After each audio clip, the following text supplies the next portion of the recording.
ওই তো বলছে গাঁজা। আমি তো ওই রান্নার কাজ করি, সেই সকালবেলা যা ভোরবেলা যায় আর রাতে আসি। আজকে শুধু বাড়িতে আছি।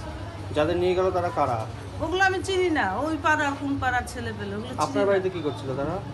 ওরা এই তো সকালবেলায় এসছে বলে, আমার ছেলের কাছে এসেছিল। আমার ছেলে বাড়ি নাই, ওরা চলে যাচ্ছিল, আর ওই যে কোন একটা ছেলে এসে ওদের ধরেছে। আচ্ছা, দিয়ে পুলিশে কি নিয়ে গেল এগুলো? গাঁজা গাঁজা নিয়ে গেল। কতটুকু গাঁজা আছে? আমি আমি জানি না, মাপলা আমাকে বলেনি, লুকিয়ে নিয়ে গেছে। আপনার ছেলের নাম কি? আমার ছেলের নাম তরুণ রাজ।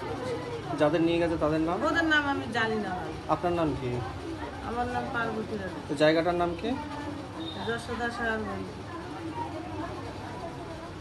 এই কতদিন ধরে আপনাদের এই ব্যবসা হয়? আরে না, এইসব জানি না। বিশ্বাস না করলে কিছু, এই যে এই মাসিদের সঙ্গে আমি কাজ করে বেড়াই। আমার ছেলে ব্যাঙ্গালোর থাকে, পুজোতে এসে একদিন যেতে যে আটকা পড়ে গেছে, আবার আবার যাবে, টিকিট হয়েও গেছে। যাদের নিয়ে গেল তারা এখানে কোথায় এসেছিল তারা? আমি ঠিক জানি না, আমি ঘুমে থেকে উঠে চান করে দেখি এই অবস্থা। আপনার বাড়িতে কি তারা এর আগেও এসেছিল, যাদের নিয়ে গেল? না আমি ঠিক বলি তো, আমি বাড়িতে থাকি না, মাসি থেকে জিজ্ঞেস করো। মানে আপনার ছেলের পরিচিত এরা? হ্যাঁ, আমি ছেলে পেলে চিনিই না। আমি সে ভোরবেলা কাজে চলে যাই, আবার রাতে বাড়িতে আসি, রান্নার কাজ করি ঠাকুরদের সঙ্গে, বড় বড় রান্না। কালকে 2000 লোকের রান্না আছে। এই যে ব্যাগগুলো নিয়ে গেল ওইগুলো কোথায় ছিল ওগুলো? তাও আমি জানি ছেলেবেলা যে কোথার থেকে, ওই ছেলের কাছেই না, ধরেছে। পুলিশে বের করলো কোথা থেকে ওগুলো? পুলিশে না, দুটো ছেলে এসেছিল কোথার থেকে, ওরা বের করেছে। এবার কোথার থেকে বের করেছে আমি সেটাও জানি।